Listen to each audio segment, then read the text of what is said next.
if you really start digging into this lens of justice, you really start seeing it everywhere.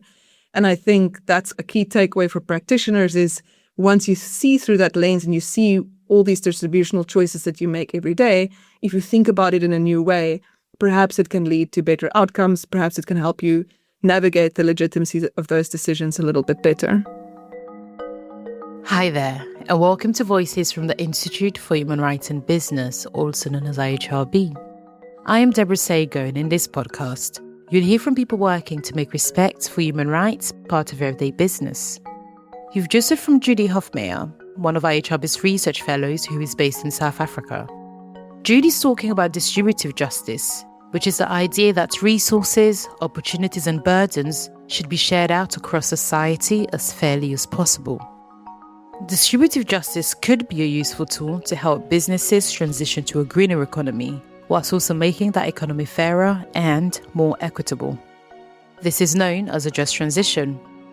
My colleague Hayley St. Dennis is IHRB's head of just transitions, and Hayley caught up with Judy to hear more about her research into how South Africa has been putting these two ideas into practice.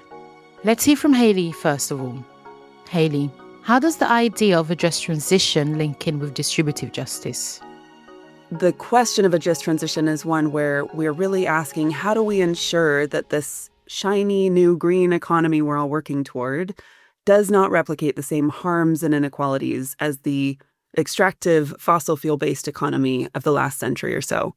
In that sense, the concept of distributive justice is one of the central foundations on what we call for when we talk about that transition needing to be just.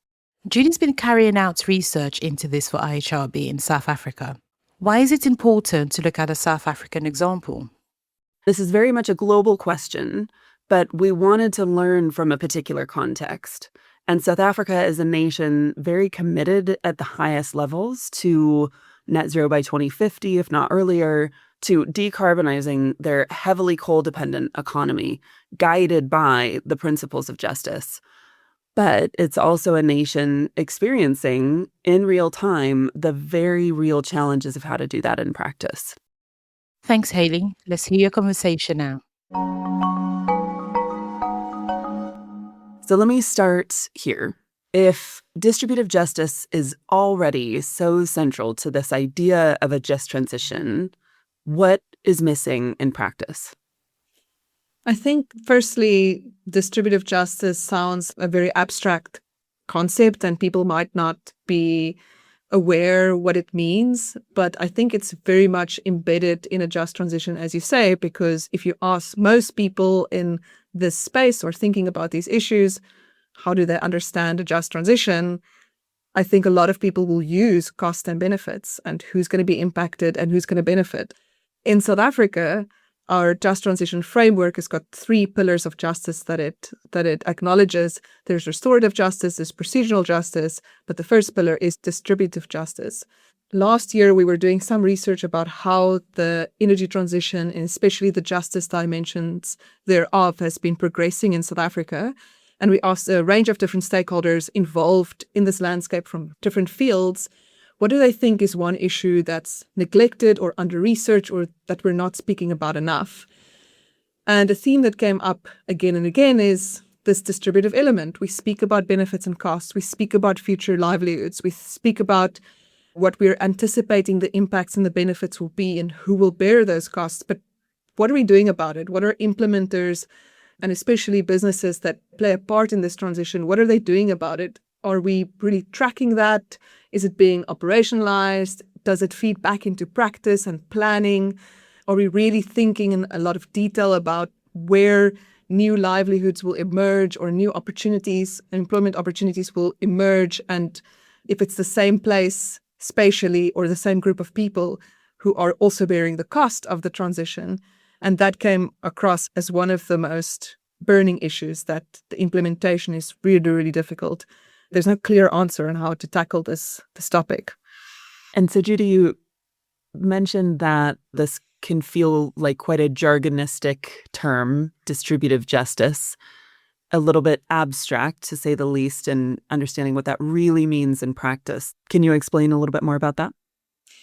So from my engagements, I think something that became immediately clear is that even if people understand the concept of distributive justice, saying what an ideal distributive state looks like, what is the ideal distribution or share of costs and benefits, is very conflictual. And it's hard for people to agree exactly on what that looks like, especially if you delve into a specific example of an operational context. I think it makes for a very lively debate. We certainly see in today's very polarized political environment that a lot of the issues that we disagree on also comes down to that question: what is fair? Who deserves what? Do we acknowledge the past? Do we acknowledge the difficulties that people may face? Do they then deserve more or less? And so I think that came across very strongly, is that it's something that is hard to define. But through these conversations, we also realize that when we explore this topic, maybe what we're trying to achieve here is not to settle the debate and arrive at agreement of what a perfectly just society looks like in terms of its distribution, or exactly which people who are impacted, what they should get and how much of it. We know what it feels like if things are patently unjust. We can sense it and we can see it when there are things that are just patently unfair, and it's things that we immediately agree on. And I think the focus should be on removing those patent injustices.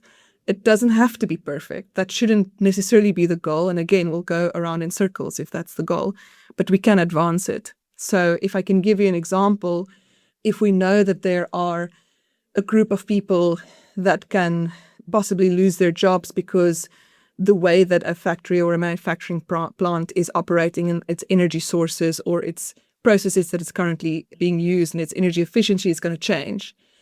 One might argue, well, a perfectly just thing is if we find jobs for each of those people and replace them and move their families and integrate them into a completely new society. But then someone else might say, who's supposed to pay for that? What does that mean for the continuity of the business? And we can really get stuck in that debate. But we know to advance justice, maybe it's about making people aware of that, giving them opportunities to reskill themselves, assisting them with that transition, making sure they've got a voice in how packages are structured or how that transition is structured and how they participate in that. So again, there's ways to advance justice, even though we can endlessly debate what is the perfect solution to that problem. That's really helpful. For me, it feels like it's identifying a few things that can be implied, one of which around the just transition that is often assumed is that outcomes are very long-term in nature. It's really going to be kind of 2050 when the dust settles and we're able to say whether or not this transition was fair. And I think something I really just took away there was fairness or unfairness happens every single day. Outcomes are happening now, they're happening in the medium term and the long term. And if you don't already begin grappling with that as a practitioner, you're going to miss the bigger picture, and certainly the long-term outcome will not be hit as a target. One other, I think, that came through really strongly for me is that this is quite a subjective question. In that sense, it's very vexed. Everyone's going to have a different opinion of what is fair. And that tension, I think, is something probably inescapable and the whole point.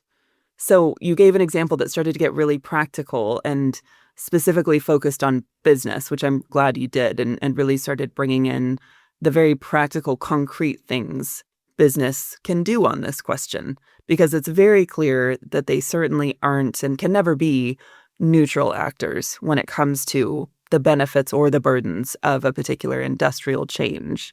So can you say a little bit more about the role of business and how this question of distributive justice is really embedded in what they're doing? One of the key takeaways there is that businesses, any implementing actor with power and resources that make decisions over those resources and directs those resources, are already making distributive decisions that can be fair or unfair or seen as fair and unfair. So business operations and decisions and practice is already entangled with so many elements of distributional justice. Every time a business decides whether it's going to absorb the costs of, let's say, pollution or not, they're making a distributive choice, because either they're taking on that cost, let's say, to use a better technology, or they're saying we're not going to address that, and then they're pushing the cost of pollution to someone else. The same with benefits. Every time a business appoints someone to work there, it sounds very simple, but in its essence, that's a distributive choice. Who gets to have that benefit? Who gets to participate? Every time a company does something really fantastic, that's also something that we need to talk about. A very nice local investment program building a clinic. Where they put that clinic is a distributional choice because the people who live near it will benefit and others will not. I'm not trying to say this to overburden, to make this landscape more complex than it should be, but it's just if you really start digging into this lens of justice, you really start seeing it everywhere. And I think that's a key takeaway for practitioners is once you see through that lens and you see all these distributional choices that you make every day, if you think about it in a new way, perhaps it can lead to better outcomes. Perhaps it can help you navigate the legitimacy of those decisions a little bit better. I would love to talk about a particular context because I think that can be the most helpful way to really learn from these bigger concepts and how they're applied in practice. Because the question I want to ask that, as you were speaking, came again and again is, aren't there already rules and standards guiding how industry should do this within the way they're regulated, the way they're governed? What does that look like in South Africa, and what's maybe missing as far as how that stacks up from a distributive justice lens? So from the industry stakeholders that I spoke to, I think this was a massive theme that came up, that some would feel that we already do enough. There's a lot of laws. I think our whole legal system has got a distributional element. In South Africa specifically, because we've got our post-apartheid government that has got a very deep commitment to redistributing some of the opportunities and wealth in South Africa, slowly but surely, we see a lot of policies and a lot of laws that is aimed, again, advancing distributive justice. I think a lot of people would say that progress is too slow, but we can still talk about those levers. For instance, the very progressive tax system, our social grant system that gives cash payments to poor and vulnerable families, our transformation policies, racial transformation policies, so triple BEE, Black Economic Empowerment policies that gives companies the responsibility to prioritize previously disadvantaged and Black people for jobs in management, ownership and stake in businesses, local content policies, especially we see this in the mining industry where businesses are asked to prioritize impacted and local people, where there's procurement opportunities. There are some instruments that would see local companies, mining companies, do investment in local communities. So we've got all these instruments that put that distributive responsibility on companies. And some people would say, we're already doing enough. Every day we're thinking about distribution. Every day we're trying to move the dial. And then there's other practitioners who say, we're in this context. We're in South Africa. We've got a moral imperative. We deal with this very heavy history. We've got a moral imperative to advance justice above and beyond those instruments. So these are companies that take their social impact assessments very seriously and very seriously think about how they're impacting livelihoods now and in the future.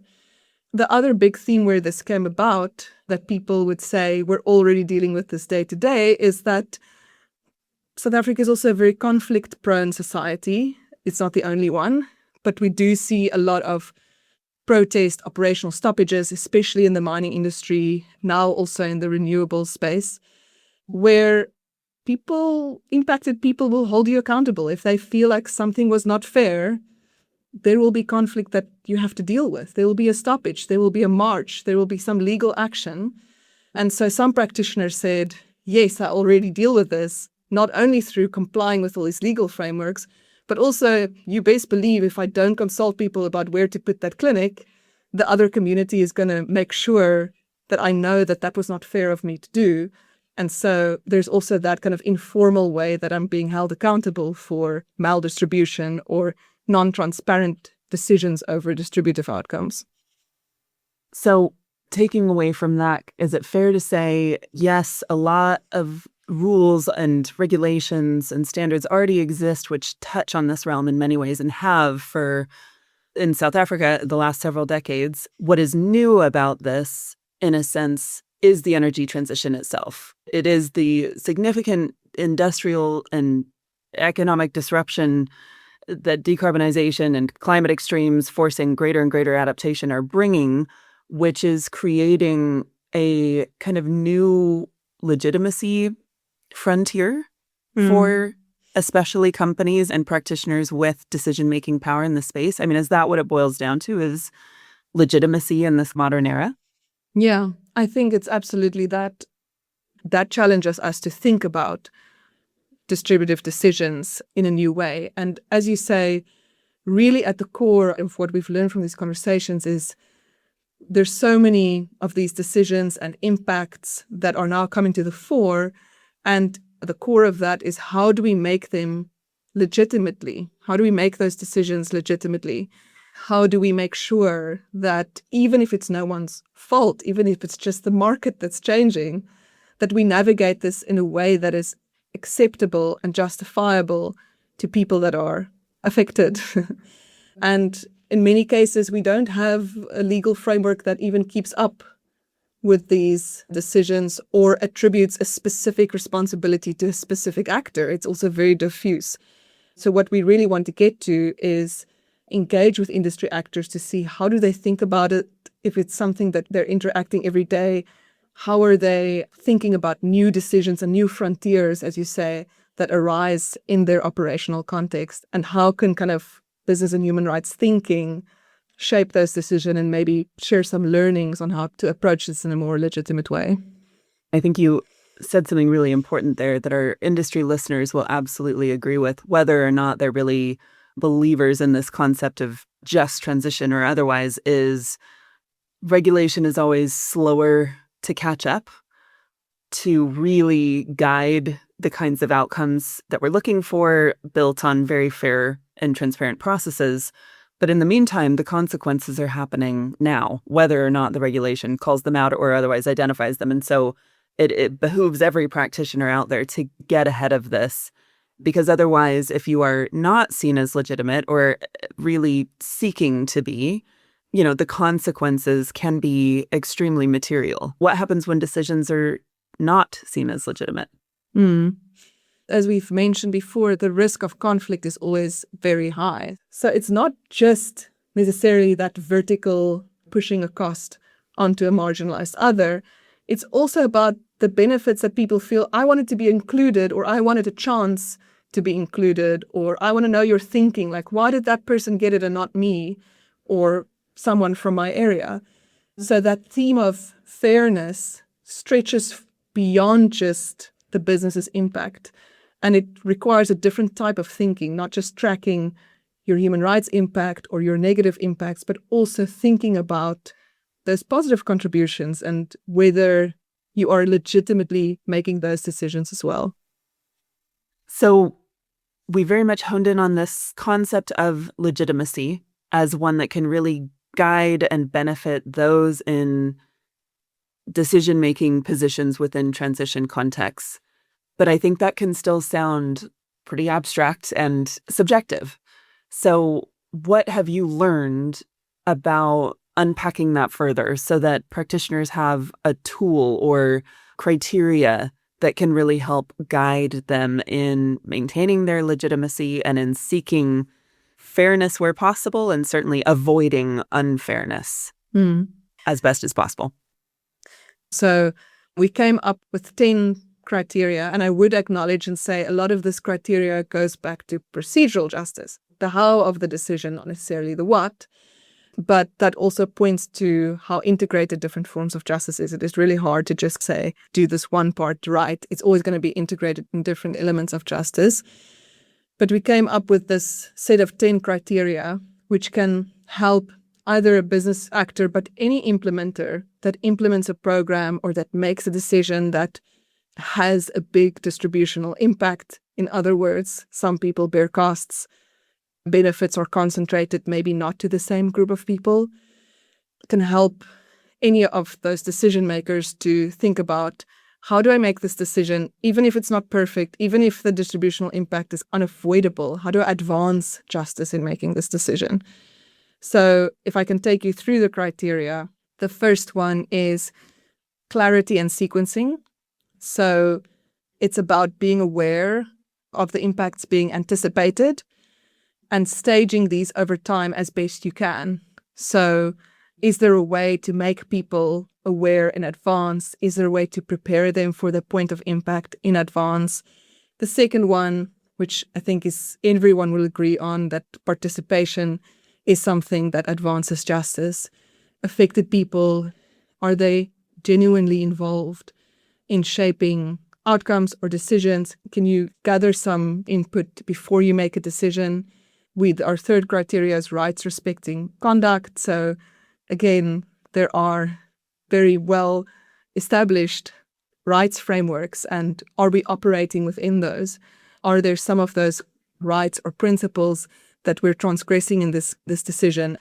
Then knowledge integration. So are we integrating the perspectives and lived experiences of affected people?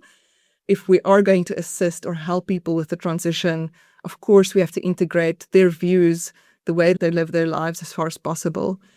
The next one, number 5, is capabilities. I think the whole capability body of work challenges us to not just think about the immediately visible benefit that we give someone, but ask, what does that unlock? What does that enable a family unit, someone over time, or the next generation to do? So if we harm someone's grazing land, if we just give a payment for that, is that really expanding capability? If we, for instance, restore that or identify alternative land, how does that unlock someone's capability to protect their livelihood or have a resilient livelihood into the future? Then number 6 is justifiability. I think a lot of practitioners would say, it's not my fault, there's nothing I can do about it. If I didn't do this, the business wouldn't survive. My hands are tied. And I think it's about justifying your decisions. If there's nothing else you can do, if this is a structural issue beyond your control, if this is something that you've thought about a lot and some people will agree that it was the right thing and some might still be unhappy, communicate that. Tell people what was your thinking. Let's take the clinic example. You built it somewhere. The people who are far away from it in the adjacent area is unhappy that they can't access this and they can't access that benefit. And maybe if you give someone that reason of, it just made sense for this and this reason, I'm really sorry, I think that already goes a long way. Also, the next one links to this, number 7, transparency, just making sure that people are able to access information about decisions. So the more transparent a business can be, it's always going to be better so that people can follow along. Again, often that's half the effort because people can understand the constraints, understand the budget, understand what processes you followed or consultation process you followed to get to this point. The next one, number 8, is coherence and resourcing.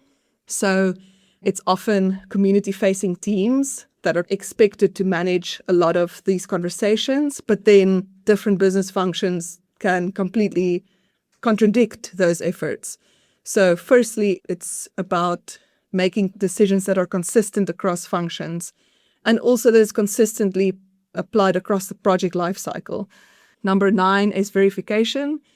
So can affected people attest that these decisions were legitimately made, that even if not all, but some people were involved and consulted, that information was available throughout. And then lastly, historical responsibility. Are you thinking about the harms that have been unaddressed for whatever reason and how that might affect people now, and also the benefits that might be unlocked decades in the future? But again, people are experiencing something now. So that 10th element that we came up with is looking at that responsibility and how it changes over time. Wow. I mean, incredibly comprehensive, right? Covering so many interconnected dimensions of transition practice, how it plays out, and really how to avoid unintended consequences, I think, is at the heart of what I took away from that criteria. I want to stop there because I want to invite listeners to engage with this much more deeply through a series of tools and guides that IHRB has developed from this work a conceptual piece that really unpacks this in greater detail for those curious to go into definitions and structures for how to understand this, but also we've complemented that with a very practical piece that breaks down those legitimacy criteria and how to begin applying those in your decision making, as well as supplements that try to extrapolate all of this to real world scenarios. And that can be everything from distributional consequences within a transmission grid and process to a new renewables installation, the closure of a coal plant, and a number of different industries and sub-industries in between. So there's lots more to get your teeth into here. Judy, I really want to thank you for your time and perspective in particularly unpacking this in the South African context and just bringing so much knowledge and insight to bear on, in many ways, what can feel, I think, quite new and unexplored and heady. But if there's one thing I hope practitioners take away, particularly from the legitimacy criteria you just ran through, is how much foundational strength there is in taking a rights-based approach and really deploying longstanding international standards on business and human rights. And where there are new unexplored avenues, particularly in terms of how to really maximize the benefits of the transition, I think this legitimacy criteria really adds a new layer of dimension and thinking and guidance to strategically connect those as best as possible. Thank you. Thank you, Hayley. Thanks to Hayley and Judy for that explanation of what distributive justice looks like in practice in South Africa. And thank you for listening to this episode of Voices, which is brought to you from the Institute for Human Rights in Business. Until next time, be sure to share and follow this podcast, that way you will never miss an episode. And if you'd like to find out more about the work that we do at IHRB, then head to ihrb.org.